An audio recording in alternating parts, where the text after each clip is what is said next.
Hello, YouTube. Welcome to our channel. This is a channel that deals with the fat fire journey of a family. Our net worth goal is $5 million US. So this month has been an awesome month. We haven't had an awesome month in a long while. The net worth gain this month were $136,000. Great.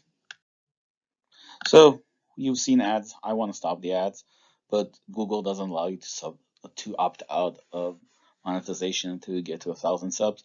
So I want to get to 1,000 subs to stop all these annoying ads. I'm not in this for the money. I'm in this for the community. And right now the ads you see, they go directly to Google, and they have enough money. So this month has been great.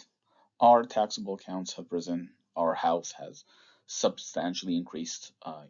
Yeah, you've seen the news, I'm assuming, about the housing shortage across the areas, which brings our total to 300. Oh, I see there's a mistake. It should be 3.13.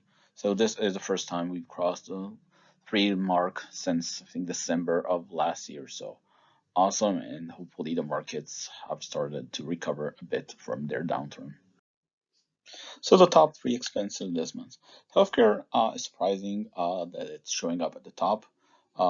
It hasn't been for a while, but this is, I think, the last time we'll see it. I think we reached our deductible and now we're at the co-insurance state.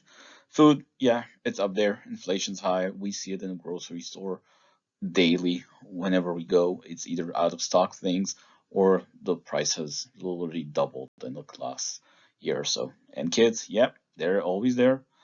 We'll do a breakdown shortly of the kids. So we have three young children. The after school for the first two is $600 a month, and for the third one is $250 a month.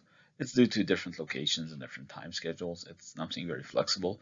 It does a little more than normal years, but because of COVID, we have chosen the more expensive option, but also the closest and safest option. For them, I really hope next year we can go down to about half this amount once COVID is over. And like I mentioned, starting to register for summer camp. So depending on the camp, some require a bigger or smaller deposit depending on the services they offer. So the 500 deposit is for a summer camp that costs $2,000 for 2 weeks. So basically 25% down, non-refundable, of course.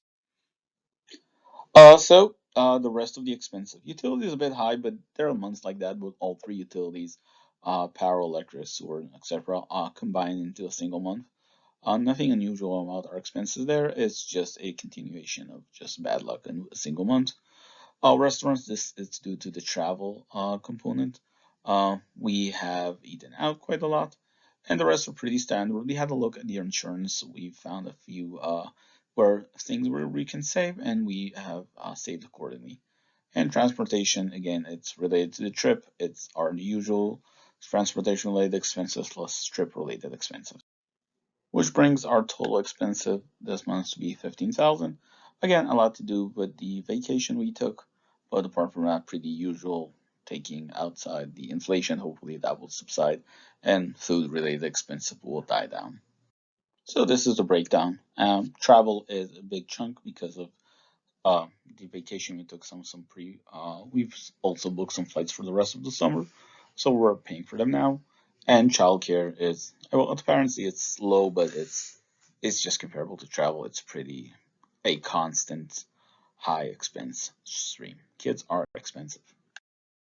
So where we want to be when we retire, once we have $5 million US, we plan to take from that amount based on the 4% guideline, a yearly income of $200,000. That is pre-tax. Our tax calculations and approaches we will speak on in a later video. So a little bit about us. We are two working parents. Our main source of income is a W-2 salary for both me and my partner. In addition to that, we have three children, ranging in age from 4 to 8, and we live in a high cost of living area. That will explain some of our expenses in a later portion of the video. So part of our post-fire budget is I include a 30K stipend for travel, and we started budgeting our vacations to see if that number is good for us or do we need to adjust it according to our vacation style. So we got a couple types of vacation styles we like. There's a high budget vacation and a low budget vacation. And let's look at an example from this past summer. So this is an RV vacation we took. We traveled mainly in California as well as several parts of Oregon. So as you can imagine, there's no flights doing an RV vacation. We just got in an RV and started driving. Food, since this was an RV, we had the possibility of cooking as well as some restaurants because we're on vacation. We didn't want to cook all the time.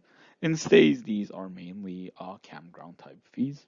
Entertainment, since we are vacationing, we did several entertainment activity such as mini golf for the kids, as well as some dune buggies for ourselves. And shopping, we travel to different places, we pick up stuff. And transportation, as you can imagine, is the majority of the vacation. This includes the RV cost plus the fuel for an RV, which was quite substantial at California prices. Which brings the RV vacation total to $4,000 US, which is an average of $100 per person per day. We use this to track our number in terms of our budget for our fire number to see that we're on track to have the lifestyle we want. Another vacation we took was for New York City. This was without the kids. So flights. Its flights were very cheap. We're thinking probably COVID related. It really cost us $300 to get to New York, which is usually more towards the $1,000 range. Food, again, some snacks for the road and things of that nature, something we can quickly do. Restaurants, this is New York, so we don't have a kitchen. We had to eat out for most of our meals. Hotels, that's including stays, $300 per night. Seems reasonable for us. Sorry, $200 per night. Entertainment, this is New York. Everything costs more. And entertainment really stands out. Shopping, a lot of shopping to do there. And transportation, these are mainly Uber and Lyft type transportation and rideshare from the airport to the health hotel and vice versa. Which brings the total for the New York vacation to $2,000 plus, which is $375 per day per person. Quite expensive, but this we use this number towards our fire budget to make sure we are aligned and the lifestyle we want to achieve post retirement. So this is the Hawaii vacation breakdown. Flights, being both flights from the mainland to the island, plus some inter-island flights. Food is supermarket type grocery shopping. Restaurant is a bit high, but it's expected. It's a vacation. Stays in this case, it's hotels and Airbnb combined, depending on where we were. Entertainment are excursion type activities. Most of the time we spent doing free activities, beach, hikes, things of that nature. And transportation, in this case, applies to the rental cars. As you know, rental cars have taken a hike in terms of pricing. Yeah. So the total Hawaii vacation cost is $6,000 plus. This was about 11 days, which comes down to $120 per day per person, which is in line with the RV vacation, which is quite a surprise. Um, So this is the cost breakdown of a California vacation we took. Flights are flights from our location into California, specifically the Los Angeles area. Food is grocery type shopping. We didn't take an Airbnb, we were in the hotels. So food is just what we can eat, sandwiches and things of that nature. Restaurant, yeah, it's a bit high, it's a vacation. We ate out quite a lot. Stays are hotels. Los Angeles is super expensive.